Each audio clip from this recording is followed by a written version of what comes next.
Bank ने अपने दूसरी तिमाही के नतीजे जारी किए हैं और आंकड़ों पर बात करने के लिए मेरे साथ जुड़ रहे हैं कंपनी के एमडी और सीईओ अमित चड्ढा जी। अमित जी, बहुत बहुत स्वागत आपका ईटी नाउ स्वदेश पर। शुरुआत नतीजों से ही करें। सबसे पहले हम ये देख रहे हैं कि आपने जो अपना गाइडेंस है सीसी रेवेन्यू का, उसकी जो ग्रोथ का गाइडेंस है उसमें आपने कमी की है करीब 1% के आसपास की। क्या वजह रही इसके पीछे?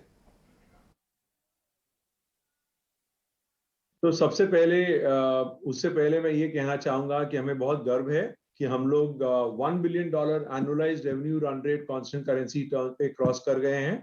हमने ये लास्ट ईयर Q2 में कहा था कि इस साल के Q2 या Q3 में होगा।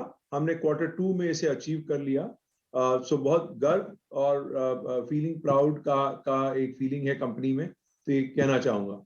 हैविंग सेड दैट, जिस तरह से हम देख रहे हैं मार्केट को और हमारे बिजनेस को, और जिस तरह से हमारे रिजल्ट्स भी आपने देखे, हमें कॉन्फिडेंस है कि हमने लोअर एंड को ऊपर कर दिया है। तो इन अ वे हमने अपनी गाइडेंस इंप्रूव की है as oppose to last quarter.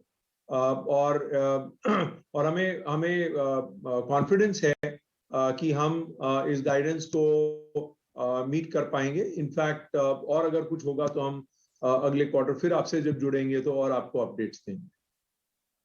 लगातार 5वां क्वार्टर हम देख रहे हैं आप अमित जी की जो एबिट मार्जिन्स हैं वो 18% के ऊपर है। मैं जानना चाहता हूं कि क्या आपको आने वाले क्वार्टर्स में कोई चैलेंज दिखाई दे रहे हैं? सप्लाई साइड में कोई इश्यूज हैं जिनको एड्रेस करने की जरूरत है? तो मैं इसे दो तरह से जवाब दूंगा। सबसे पहले तो अगर आप देखें तो हमारी ग्रोथ भी जो रही वो 4.5% quarter on quarter constant currency में रही, राइट? और ईयर ऑन ईयर 18+% रही। सेकेंड इज ये जो हमारा ईबिट आया और हमारा जो पीएटी आया, और जो हमारा पीएटी 282 करोड़ पे आया, वो about 23% last year on year और सिक्वेंशियली भी अप था। तो ये इंक्रीमेंट्स देने के बाद था। हमने ऑपरेशनल काफी मेजर्स लिए हैं कंपनी में, जिससे हमने इम्प्रूव किया है ऑपरेशंस को, जिससे हम मीट कर पाए ये 5th quarter in row 18+% EBIT.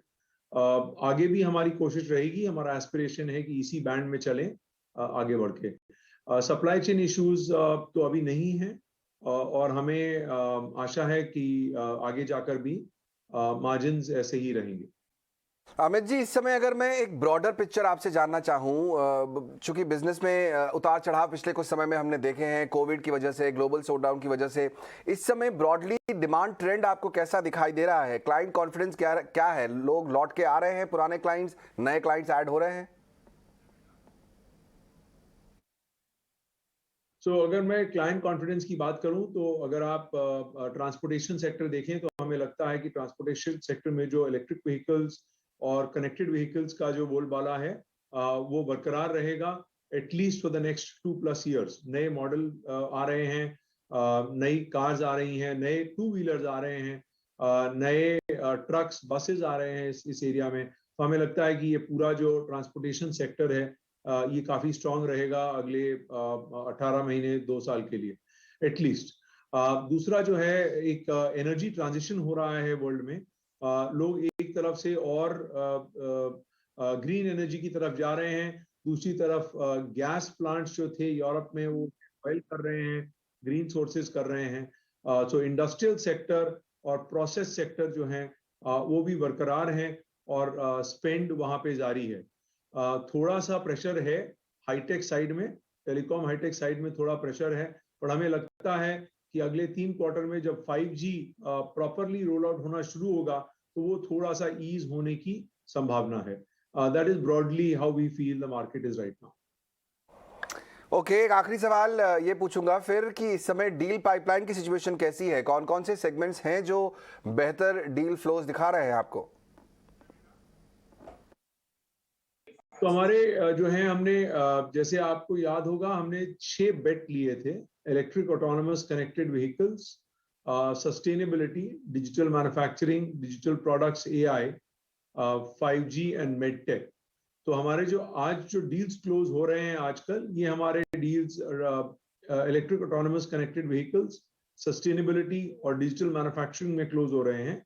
और भी हमारे पास कुछ पाइपलाइन में डील्स हैं 5G की तरफ और मेडटेक की तरफ, जिनकी अगले फ्यू क्वार्टर्स में क्लोज होने की संभावना है। ओके, बहुत बहुत शुक्रिया अमित जी, समय निकालकर हमारे साथ आज जुड़ने के लिए और नतीजों पर और कंपनी के प्लान्स पर चर्चा करने के लिए।